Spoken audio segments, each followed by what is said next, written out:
तो दर्शकों, हमारे साथ संदीप भैया के धर्म पत्नी भी हैं, उनके बेटा भी है। इनसे पूछते हैं कि ये माहौल, ये जीत की खुशी कितनी है, कैसा महसूस हो रहा है, कैसा लग रहा है आपको इस बार?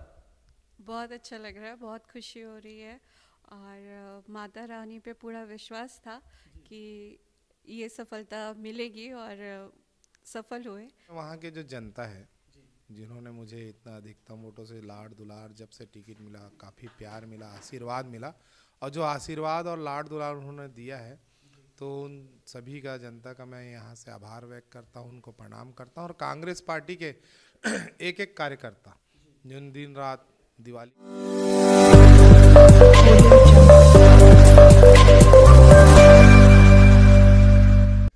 दर्शकों, हमारे बीच कसडोल के बहुत तेज तर्राज युवा ऊर्जावान विधायक हैं। बहुत बहुत बधाई भैया आपको। तो पहले धन्यवाद भाई, बहुत बहुत धन्यवाद।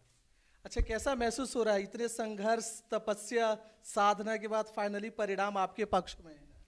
अच्छा महसूस हो रहा है। एनएसवाई यूथ कांग्रेस की राजनीति से 1998 में राजनीति शुरुआत किया और आज यहाँ तक पहुँचा हूँ, तो कहीं ना कहीं स्वाभाविक है कि इतनी बड़ी जीत दर्ज करने बाद अच्छा ही महसूस होगा। क्या लगता है भैया, जीतने के बाद आपको उस कसडोल के ग्रामवासियों को या उनके पक्ष में प्रमुख कौन से ऐसा काम आपको लगता है जो आप करने के लिए ज़्यादा प्राथमिकता देंगे? सबसे पहले तो मैं वहाँ के जो जनता है, जिन्होंने मुझे इतना अधिकतम वोटों से लाड़ दुलार, जब से टिकट मिला काफ़ी प्यार मिला, आशीर्वाद मिला, और जो आशीर्वाद और लाड़ दुलार उन्होंने दिया है, तो उन सभी का, जनता का मैं यहाँ से आभार व्यक्त करता हूँ, उनको प्रणाम करता हूँ। और कांग्रेस पार्टी के एक एक कार्यकर्ता जिन दिन रात दिवाली का त्यौहार भी था, उस दीपावली के त्यौहार को मतलब अपने घर से निकल के मेरे लिए प्रचार प्रसार के लगे, तो एक एक कार्यकर्ता ने मेहनत किया। तो कांग्रेस पार्टी के कार्यकर्ता और पूरे क्षेत्र की जनता को मैं आभार व्यक्त करता हूँ, सबको प्रणाम करता हूँ। पहली प्राथमिकता क्या रहा आपके इस दिमाग में चल रहा होगा उस क्षेत्र की? पहली प्राथमिकता, मैं जब राजनीति में आया था तो सोचा था कि जिस तरह हम लोग गांव से आए हैं पढ़ाई लिखाई करने रायपुर में, और काफ़ी लोग अभी भी कसडोल से, लवन से, कटगी से, पलारी से, उस क्षेत्र के लोग पढ़ने के लिए बिलासपुर रायपुर जाते हैं, तो मेरे एक प्रयास रहेगा कि किस तरह वहाँ पे एजुकेशन हब और वहाँ पे कैसे हम लोग शिक्षा के स्तर को बढ़ा सकें, शिक्षा पे काम कर सकें, तो उस ओर काम करने की कोशिश करूँगा। मतलब शिक्षा प्रमुख आपका मुद्दा लेके रहेगा, क्योंकि वही तो मेन आधार है। अच्छा, ये बताएं भैया, अब इस बार का माहौल, बड़े बड़े पंडित, बड़े बड़े गणितज्ञ, आचार्य, ज्योतिषाचार्य सब फेल खा गए। क्या लगता है इस बार का माहौल, ऐसा अचानक यू टर्न पलट जाना? हाँ, ये समझ से परे है। अभी जब तक समीक्षा नहीं होगा किन सीटों में हम किन कारणों से हारे, हर सीट में हारने का कारण कुछ और हो सकता है और हर सीट में जीतने का कारण भी कुछ और हो सकता है। तो जब तक समीक्षा बैठक होगी और विधानसभा स्तर पे समीक्षा बैठक होगी, तभी हम लोग को ये जानकारी हो पाएगा किन कारणों से और किन किन परिस्थितियों में हम लोग चुनाव को हारे हैं और जीते हैं। भैया, ये तो देख रहे हैं कि साहू समाज से पूरे 12 विधायक बने इस बार, सबसे ज़्यादा, और लोग कयास लगा रहे हैं इस बार अरुण साहू को सीएम बनाया जाए। आपका क्या कहना है? देखिए, पूरे साहू समाज से 12 विधायक बने हैं, ये बात तो है, लेकिन अब अरुण साहू को मुख्यमंत्री बनाना नहीं बनाना, ये भाजपा पार्टी का आंतरिक मामला है, उन पार्टी का बात है। लेकिन साहू समाज का जो बात है वो ये है कि जब रमन सिंह जी मुख्यमंत्री बने, तो वो जब प्रदेश अध्यक्ष थे इसलिए मुख्यमंत्री बने, तो आज जब वो प्रदेश अध्यक्ष हैं जिनके नेतृत्व में चुनाव लड़ा गया, तो वो मुख्यमंत्री अभी तक नहीं बन पाए हैं, काफ़ी गुणा भाग चल रहा है, तो साहू समाज उसमें आक्रोशित है कि भाई सुनने में आ रहा है, मैं अभी तक तो मीटिंग में नहीं गया हूँ, जो सुनने में आया कि समाज बोल रहा है भाई जब ये इनके नेतृत्व में आप चुनाव लड़े तो इनको क्यों नहीं बनाया जा रहा है, इनके ही जब परिस्थिति में आप बहुत सारे समीकरण बैठाया जा रहा है, तो बातें आ रही है। ये बातें सच है दर्शकों की।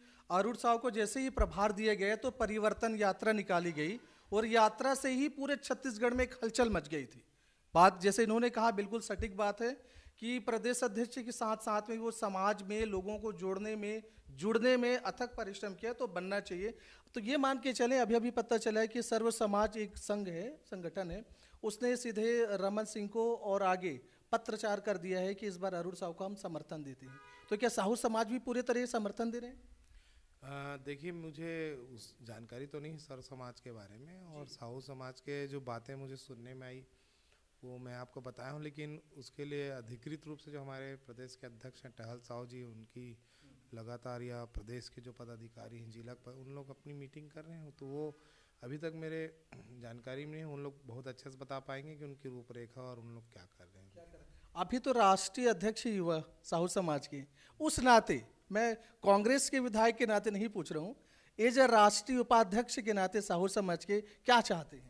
भाई मैं राष्ट्रीय अध्यक्ष हूँ साहू समाज का, तो कहीं ना कहीं साहू समाज के जो मुखिया लोग तय करेंगे, जो बातें होंगी उन बातों में हम लोग को भी खड़ा होना पड़ता है। लेकिन एक बड़ी बात यह है कि समाज के जो हर व्यक्ति, अभी मैं मीटिंग में सुना हूँ, जो बातें मुझ तक आई कि जब रमन सिंह जी प्रदेश अध्यक्ष थे तो उनको बनाया गया, जब अरुण साहू जी प्रदेश अध्यक्ष तो उनको भी बनाया जाए, ये बातें तो आप समझ सकते हैं, अगर हम सच में पार्टी लेवल छोड़ दें तो साहू समाज बहुत ज़्यादा जनसंख्या है, पूरे 12 विधायक बने हुए चुन के पहली बार आए हैं, तो निश्चित तौर पे तमाम समीकरण फिट बैठ रहे हैं कि इस बार छत्तीसगढ़ में साहू समाज के एक बड़ा चेहरा चमचमाते हुए अरुण साहू जी सीएम के रूप में हमारे सामने कभी भी आ सकता है।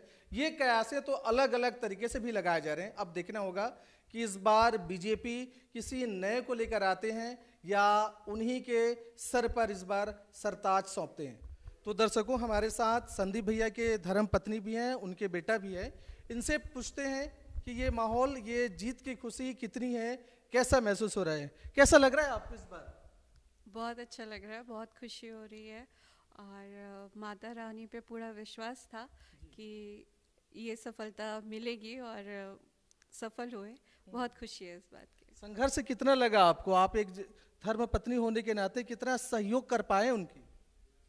संघर्ष तो असली उन्हीं का है, बट जितना मैं कर सकती थी एक पत्नी होने के नाते, तो एक वो पूरा सपोर्ट किया है मैंने हमेशा से। और कभी भी ये नहीं रहा कि आप नहीं कर पाएंगे, या ये पूरा विश्वास शुरू से था कि जितनी मेहनत ये कर रहे हैं ये ज़रूर सफल होंगे। जरूर सफल। स्वाभाविक बात है, बहुत संघर्ष, बहुत मेहनती है संदीप जी, शुरू से लगे हुए हैं। उनके पुत्र भी हैं, उनसे भी पूछते हैं, क्या नाम है आपका? आदि। आदि, कैसा महसूस कर रहे हैं आज आपके पापा विधायक बन गए हैं? काफ़ी अच्छा महसूस कर रहा हूँ और बहुत खुशी है कि पापा विधायक बन गए हैं। अच्छा ये बताइए, पढ़ाई अभी जो चल रहा था चुनाव माहौल में, तो आपके पढ़ाई को लेकर कितना डिस्टर्ब या कितना आप पापा के सपोर्ट कर पाए, या मानसिक शारीरिक रूप से कितना सहयोग कर पाए, क्या लगता है आपको? दोनों को मैनेज कर लिया था मैंने। दोनों का मैनेज आपने कर लिया। तो आप देख रहे हैं, स्वाभाविक है, ये स्टूडेंट है, पढ़ रहे हैं। घर परिवार में चुनाव असल में किसी एक का नहीं होता, वो पूरे परिवार, पूरे ग्रुप का होता है, और सब अपने अपने हिस्सेदारी किसी न किसी रूप में ज़रूर देते हैं। इसलिए प्रत्याशी अकेला नहीं होता, बल्कि उनके साथ वो तमाम कार्यकर्ता, वो माता पिता का आशीर्वाद, लोगों का, सामाजिक बंधुओं का दुआएं विशेष तौर पे काम आती है। और अंततः यही कारण होता है कि जब ये सारे पुण्य चीज़ें मिलती है, जुड़ती है, तो कोई विजय बन पाता है, जिसे हम राजयोग कहते हैं।